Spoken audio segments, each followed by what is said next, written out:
वृक्ष भी उस दिन नई साल मना रहे होते, पूरी सृष्टि मना रही होती है।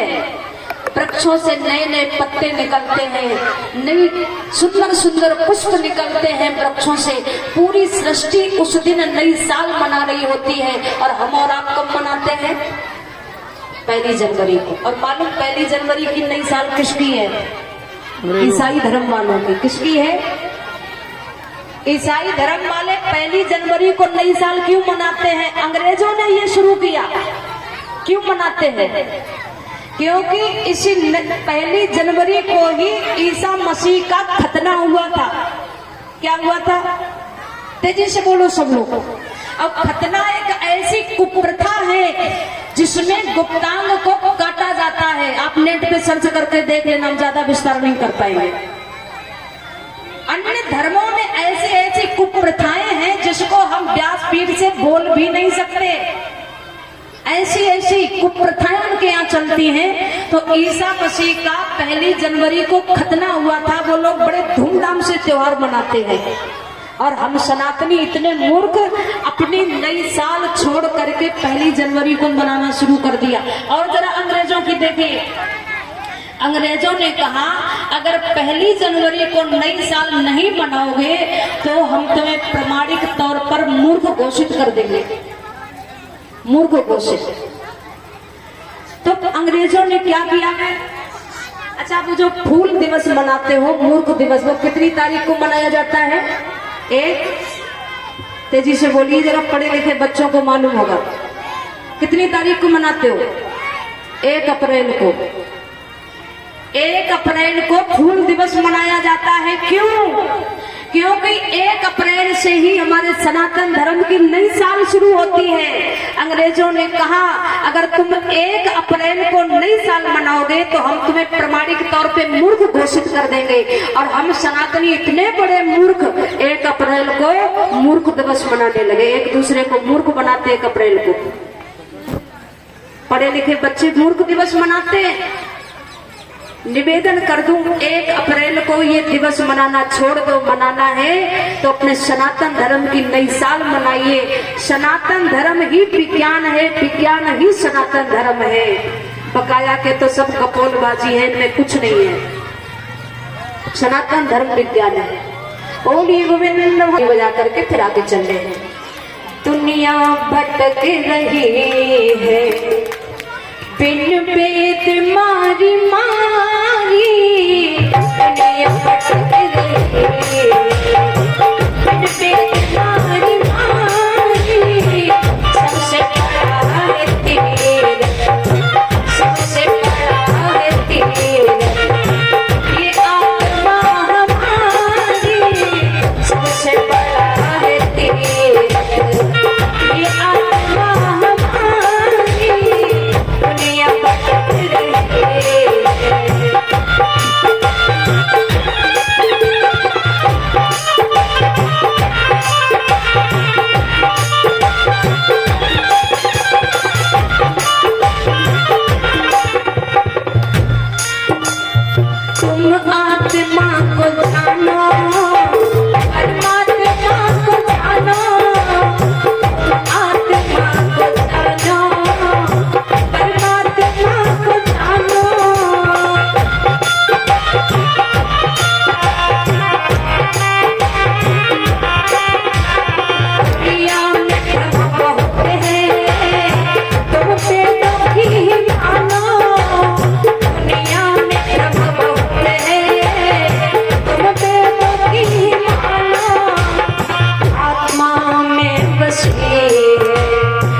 सबसे बड़ा तीर्थ क्या है?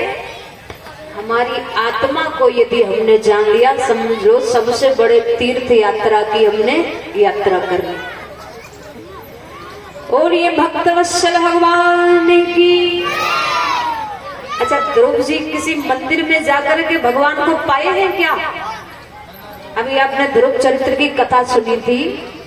ध्रुव जी ने कैसे पाया भगवान को? हम मूर्ति पूजा जो करते हैं, गोपाल जी की, राम जी की मूर्ति की जो पूजा करते हैं, ये कब तक की जाती है? जब तक हमने अपने भीतर उस ब्रह्म को नहीं देखा, तब तक के लिए मूर्ति पूजा है। वो ब्रह्म तो हमारे भीतर बैठा हुआ है, इस मूर्ति की पूजा की जरूरत नहीं है, अपने भीतर के ब्रह्म की पूजा की जरूरत है। उसको पहचानो। और ये भक्तवत्सल भगवान की। और सबसे सरल, सबसे छोटा नाम परमात्मा का मालूम है क्या है? वेद के अनुसार मालूम है? राम कृष्ण तो ये बाद में आए हैं। क्या नाम है? ओम। क्या नाम है परमात्मा का? ओम नाम परमात्मा का है वेद के अनुसार। और राम ही, वो कृष्ण ही ओम है जो कड़-कड़ में समाया हुआ है। और ओम शब्द की ही गूंज इस पूरे ब्रह्मांड में गूंज रही है। पूरे ब्रह्मांड में ओम की गूंज गूंज रही है। सुखदेव जी कहते हैं उत्तरानंद में,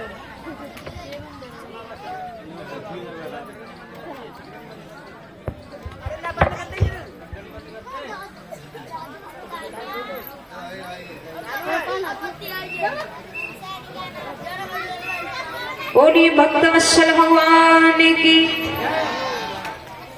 सुखदेव जी कहते हैं उत्तरानंद परीक्षित, पृथु भगवान ने यज्ञ आदि करके पृथ्वी मैया को हरा भरा कर दिया।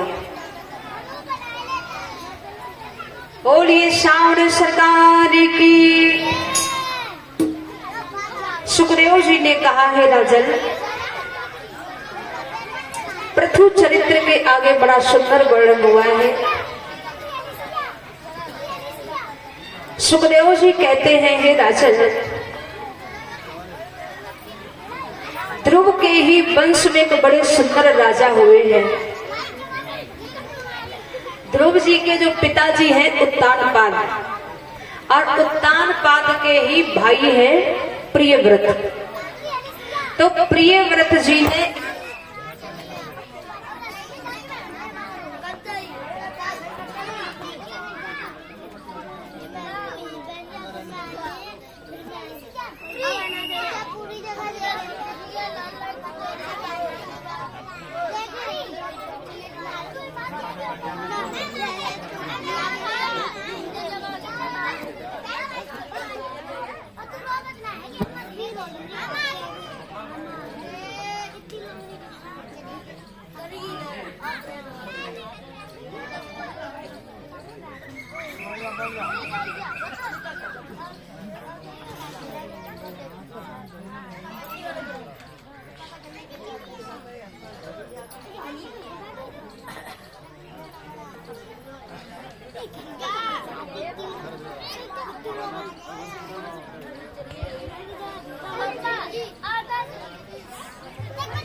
जय।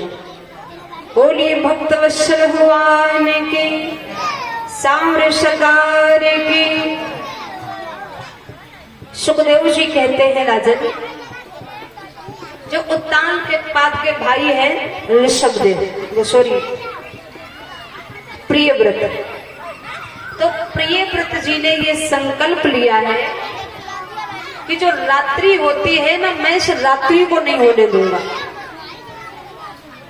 फालतू में ही इतना टाइम व्यर्थ में ही चला जाता है, लोगों को काम भी नहीं करने को मिलता है जब रात्रि हो जाती है।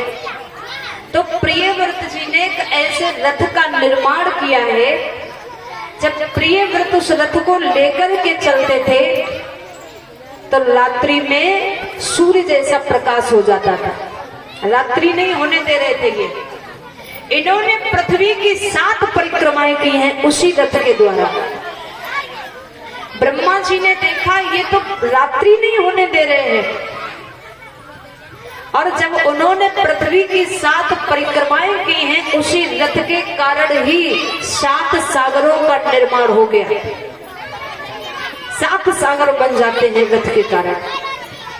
ब्रह्मा जी ने आकर के प्रियव्रत जी को समझाया, महाराज आप ये बताइए, आप रात्रि होने क्यों नहीं देते हैं? आप सृष्टि की रचना में विघ्न डाल रहे हैं, आपको ये रात्रि बुरी क्यों लगती है?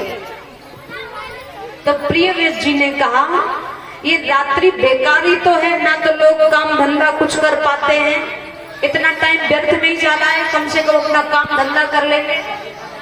तो ब्रह्मा जी ने कहा, प्रियव्रत जी ये रात्रि गलत नहीं है, संसारी मानव पूरे दिन कार्य करता है, फिर रात्रि को ही तो विश्राम करता है। ऋषि मुनि जो है वो रात को तो सोते हैं, दिन को तो सोते हैं, मगर रात्रि में ही जाग करके वो तप करते हैं। और आप रात्रि ही नहीं होने दे रहे, आप सृष्टि की रचना में विघ्न मत डालिए, आप इस रात्रि को होने दीजिए, आप इस रथ को रोकिए। तब प्रियव्रत जी ने उस रथ को रोका है। सुखदेव जी कहते हैं, राजन रथ को रोका है, तब सृष्टि में रात्रि का पुनः प्रारंभ हो जाता है, तब से फिर से रात्रि होने लगती है। ब्रह्मा जी ने प्रियव्रत जी को मना किया है। सुखदेव जी कहते हैं, उत्तरानंदन परीक्षित, ध्रुव के ही वंश में एक राजा हुए हैं प्राचीन वरी नाम के, और प्राचीन वरी नाम के जो राजा हैं, इन्होंने अनेकों यज्ञ किए, और यज्ञ में इन्होंने अनेकों पशुओं की बलि दे डाली। जब अनेकों पशुओं की इन्होंने बलि दी है, तो नारद जी ने